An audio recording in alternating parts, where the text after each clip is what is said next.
Assalamualaikum warahmatullahi wabarakatuh. Perkenalkan, nama saya Laura Anissa. Saya di sini akan menjelaskan tentang pengertian pidato. Pidato adalah suatu ucapan dengan susunan yang baik untuk disampaikan kepada orang lain dalam jumlah yang banyak. Contohnya pidato yaitu pidato kenegaraan, pidato pembangkit semangat, pidato peringatan Hari Sumpah Pemuda, dan lain sebagainya. Pidato yang baik dapat memberikan suatu kesan positif bagi orang-orang yang mendengar pidato tersebut. Yang A. Jenis-jenis pidato. Jenis-jenis pidato terbagi menjadi 6. Yang pertama, pidato pembuka.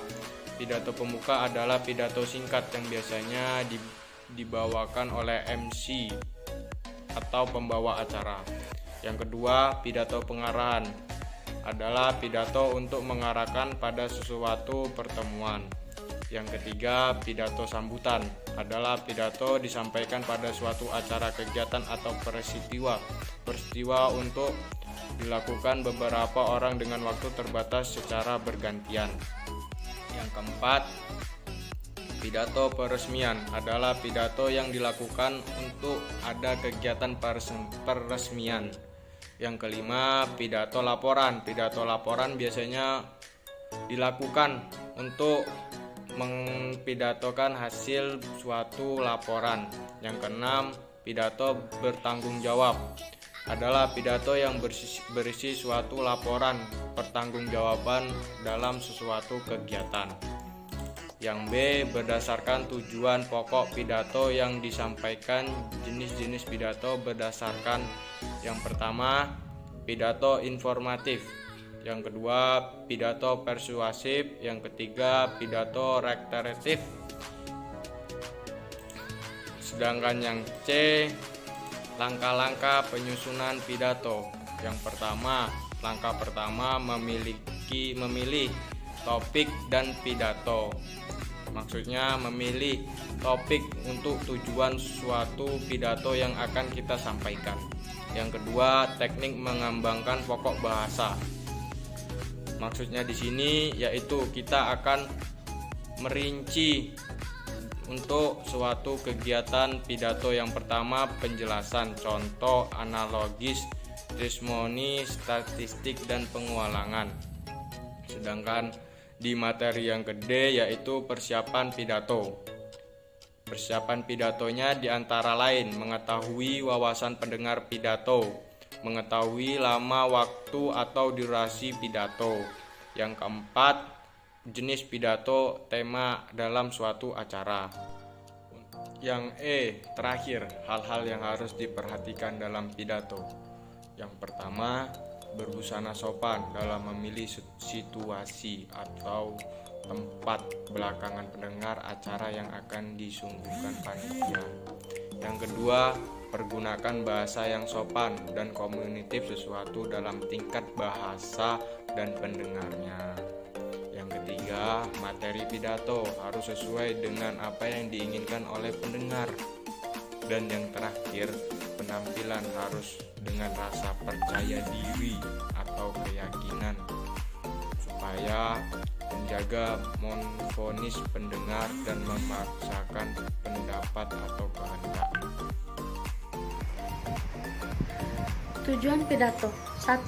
Memberitahukan atau informatif, ditunjuk untuk menambah pengetahuan pendengar. Komunikasi diharapkan agar akan memperoleh penjelasan, menaruh minat, dan memiliki pengertian tentang persoalan yang dibicarakan. 2. Mempengaruhi atau persuasif, ditunjuk kepada orang untuk mempercayai sesuatu, melakukannya, atau terbakar semangatnya. Keyakinan, tindakan, dan semangat adalah bentuk kreasi yang diharapkan. 3. Menghibur atau rekreatif, yaitu membuat orang lain senang dengan pidato yang menghibur sehingga membuat orang lain senang dan puas dengan ucapan yang kita sampaikan. Menurut tujuan penyampaian topik dapat dibedakan dalam 5 tujuan sebagai berikut. 1. Tujuan menghibur. 2. Tujuan mendorong. 3. Tujuan meyakinkan. 4. Tujuan bertindak. 5. Tujuan menghibur. Teknik atau metode dalam membawakan suatu pidato di depan umum. 1. Impromptu adalah cara berpidato serta merta tanpa ada persiapan apapun. 2. Momentir adalah cara berpidato dengan menghafalkan naskah pidato terlebih dahulu. 3. Naskah adalah berpidato dengan membacakan naskah atau teks pidato. 4. Ekstemporan adalah cara berpidato dengan terlebih dahulu menyampaikan garis-garis besar konsep pidato yang akan disampaikan. 5. Metode menghafal, yaitu membuat suatu rencana pidato lalu menghafalkannya kata per kata. 6. Metode serta-merta, yakni membawakan pidato tanpa persiapan dan hanya mengandalkan pengalaman dan wawasan biasanya dalam keadaan darurat tak terduga dengan menggunakan teknik serta-merta. Metode naskah, yaitu pidato menggunakan naskah yang dibuat sebelumnya dan umumnya dipakai pada pidato-pidato resmi. Tata cara beretika berpidato. Cara berpidato merujuk kepada langkah-langkah serta urutan di mana untuk memulai berpidato, mengembangkan dan mengakhiri pidato. Ketika pidato lebih merujuk pada nilai-nilai kepatutan yang harus diperhatikan serta dijunjung ketika pada saat seseorang berpidato. Yang C. Analisa pendengar dan audiens. Pendengar dan audiens adalah objek kita dalam berpidato, juga merupakan subjek yang harus menafsirkan gagasan-gagasan yang kita sampaikan. Maka wajar kita mengenal tentang apa dan siapa mereka. Dengan mengenal siapa mereka, kita akan mudah dan lancar untuk berkomunikasi dengan mereka, sehingga mudah juga bagi mereka untuk menerima apa yang kita maksudkan dalam pidato. Kesalahan dalam menganalisis audiens akan berpengaruh besar saat kita berpidato nantinya. Perasaan yang harus kita perhatikan bukan kemampuan kita pribadi, apakah kita kesulitan dalam memahami materi, apakah kita terlalu mudah dalam membuat pidato tersebut, namun kemampuan mereka, penonton inilah yang susah. Karena itu, untuk mengenal lebih dekat mereka, kita harus mengenal hal umum dari mereka. Hal umum dari mereka meliputi, yaitu yang pertama, jumlah.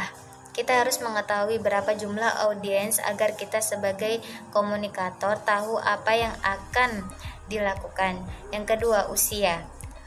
Kita harus mengetahui usia audiens yang mendengar kita agar bisa menyesuaikan komunikasi dengan usia audiens. Yang ketiga, agama.